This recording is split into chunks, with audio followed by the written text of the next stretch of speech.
Alright, I know what you're thinking. Why is Motive DVD reviewing a Jeep Grand Cherokee? Well, 5 years ago I would have asked the exact same thing, but hear me out. As you get older, your priorities change. You like your daily life to be more comfortable, you have a family, and let's face it, the wife's WRX, it's 11 years old, and she wants a bigger car, just in case the family gets a little bit bigger sooner rather than later. Well, after looking at the market, I realised the only good value for money SUV that genuinely has performance and street cred is the Jeep SRT. But after looking at it further, I realised how much fuel it chews and the fact that it cost over 90 grand. So I thought, why not check out a base model? Turbo diesel will be much better on fuel, it'll be quite a fair whack cheaper, but will it still be any good? Now, I had heard some bad stories about Jeeps, but to be honest, mostly from people that have either owned much older models or have quite frankly never driven one. So I thought, why not contact Jeep, get behind the wheel of one. And now that I'm behind the wheel of the Jeep and have been for a week, I will say this, it's probably the most surprising car I've ever driven. I'm not saying it's the best car I've ever driven, just the most surprising. And the reason for that is the expectations I had of this car versus what I think of it after having for a week is the biggest surprise ever.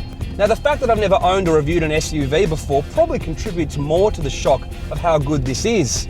Jumping out of the WRX and the iLoad as daily drivers, I didn't think much of SUVs, and in fact couldn't understand why most people even wanted to own one. But you know what? After a week in this, I get it. I understand the size, the practicality, the comfort, everything about it is awesome. Now, I'm not going to try and pretend I know anything about four-wheel driving, so I'm not even going to talk about the four-wheel drive capabilities of a Jeep. I've been told they're good though. I'm only going to talk about what it's like to drive around town. This might be the base model, but it's still very well equipped. In fact, pretty much got everything. Navigation's probably the only thing really missing that you'd want to own, but all your usual Bluetooths and cruise controls and electrics, everything, and hands-free, all that stuff, it's all there.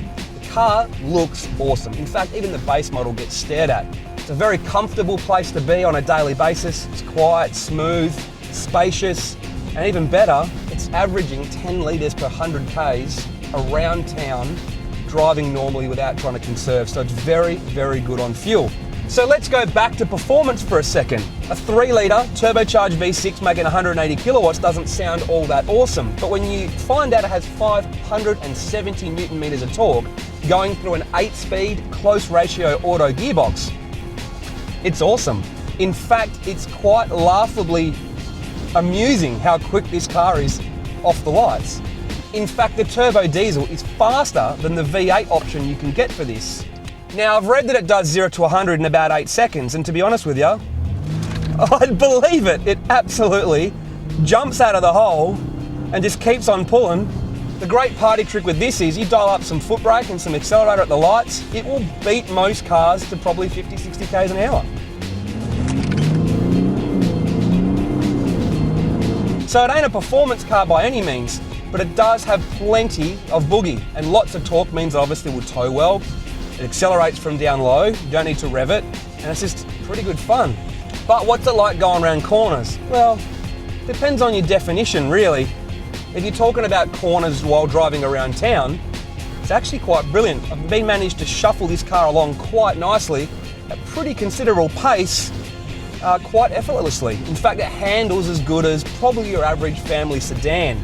So what's the end conclusion? Well, it's a good looking car, it's nice inside, it's luxurious, spacious, good on fuel. It handles and accelerates well enough that you can enjoy it as your daily driver if you've got a weekend track toy.